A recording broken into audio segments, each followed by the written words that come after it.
In software, code compiles in seconds. You can write, test, fail, and rewrite before lunch. But when you move from the digital realm into the physical world of hardware manufacturing, that flexibility disappears. Many tech founders build their businesses using what we can call a hunter-gatherer model. This is an opportunistic approach where a firm constantly pivots, chasing short-term consulting deals and custom client projects to capture immediate income. If you run a web agency or a general IT consultancy, this bespoke approach works exceptionally well. Your primary overhead is laptop computers and salaries, meaning you can pivot your entire engineering team to a new framework over the weekend without going bankrupt. The friction starts when business leaders try to apply this rapid pivot methodology to deep tech, specifically complex physical engineering. Importing a consulting structure designed for zero marginal cost software into the rigid, capital-intensive environment of physical hardware guarantees structural failure. To see exactly why this breakdown occurs, we have to look at one of the most unforgiving engineering disciplines on the planet: the development of mixed-signal application-specific integrated circuits, or ASICs. This single integrated circuit sitting in its ceramic package represents the culmination of millions of dollars and thousands of hours of specialized engineering. Designing a custom chip like this is governed by the rigid economic and physical laws of silicon fabrication. You cannot patch it once it ships, and you cannot easily pivot halfway through development. To understand why the agile consulting model shatters upon contact with this process, we need to examine 4 distinct structural conflicts: economics, scalability, pace, and risk. Surviving in the custom silicon market requires understanding exactly how the physical realities of the chip aggressively reject short-term business operations. We start with the severe economic disparity between the two models. This table outlines the structural conflict, and the primary point of failure is capital. Before a single unit can be manufactured, custom mixed-signal IC development requires a massive injection of fixed capital. These are non-recurring engineering, or NRE costs. They include million-dollar licenses for electronic design automation tools from companies like Cadence or Synopsys, multi-project wafer runs, highly specialized test equipment, and incredibly expensive lithography mask sets. This chart shows capital deployment. Consulting firms make shallow investments for fast returns, while an ASIC firm drops into a massive red trench of upfront spending. Hunting bespoke, small-volume projects guarantees these severe NRE costs will devour your margins before production scale. A consulting operation is mathematically designed to starve in this trench. It relies on fast, incremental cash flow to keep the lights on and pay engineering salaries. You cannot fund exponential, fixed upfront hardware costs using linear, short-term consulting revenue. The math will always break. Once we shift from capital to human bandwidth, we hit the second conflict: scalability. Mixed-signal IC design is notoriously complex. Integrating high-speed or low-noise analog blocks, like phase-locked loops or power management units, right alongside dense digital logic, requires meticulous physical layout and deep domain expertise. When a firm operates on a hunter-gatherer model, it continuously forces its team to context switch across entirely different client specifications, process nodes, and foundries, severely fragmenting their engineering bandwidth. A custom-first approach creates massive friction points. When every client demands a totally unique configuration, engineers are forced to reinvent the wheel for every single project, creating disjointed layouts that are slow to build and incredibly difficult to verify. To actually scale a custom IC company, founders rely on a different engine entirely: silicon IP reuse.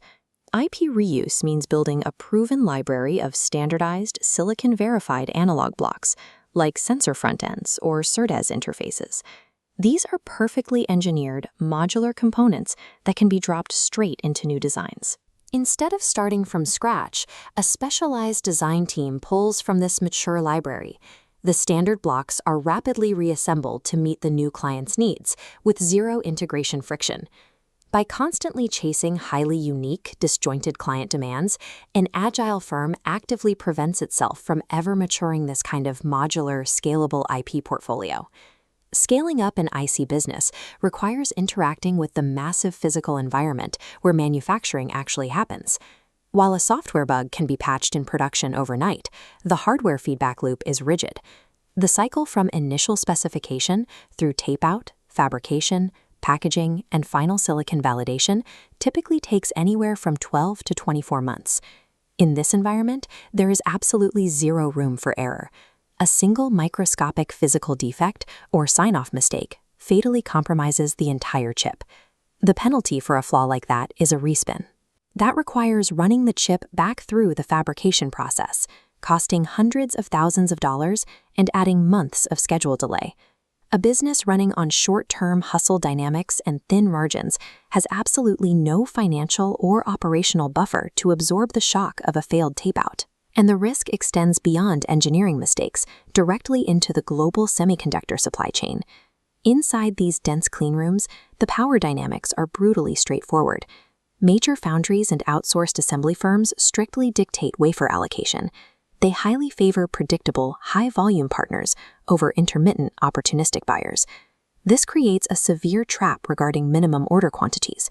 If your bespoke clients only need 5,000 units a year, your order gets the lowest priority on the foundry floor, and you are punished with extremely high unit costs. Look closely at the surface of a manufactured silicon wafer. High-volume production, stamping out thousands of these identical dies continuously, is where real margin is made. Without steady, long-term customer commitments to clear those volume thresholds, an agile consulting firm is left completely powerless within the global supply chain. Once founders understand that the physics and economics of silicon will outlast any short-term business strategy, they are forced to make a mandatory operational shift. They must move away from the hunter-gatherer trap and adopt a platform or vertical product model. This is the mathematical and structural opposite of bespoke consulting. This model rests on three distinct pillars: productized ASICs, a mature IP catalog, and guaranteed volume partnerships. First, productized ASICs. This means actively transitioning away from one-off, highly customized engineering contracts into building standardized products. By locking in application-specific standard products, the firm can now sell the exact same piece of silicon to multiple different customers across an entire industry vertical.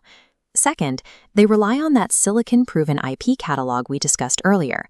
The firm commits to standardizing its proprietary blocks internally. By enforcing this strict modularity, any future custom requests are actually 80% pre-built. This slashes the required NRE time and drastically de-risks the fabrication process. But a platform strategy still requires massive capital to get off the ground. That introduces the final required component: anchor customers. These are long-term, strategic partnerships with major industry players who actually have the leverage to operate alongside giant fabs. Securing these anchor partners solves the initial capital constraint. In exchange for future access to the technology, they step in and co-fund that massive upfront NRE block. Simultaneously, they solve the supply chain vulnerability. Anchor customers provide the massive, long-term volume commitments necessary to clear foundry minimum order quantities and secure reliable wafer allocation. In the custom integrated circuit industry, true agility is not about rapidly pivoting your core engineering to chase a new contract.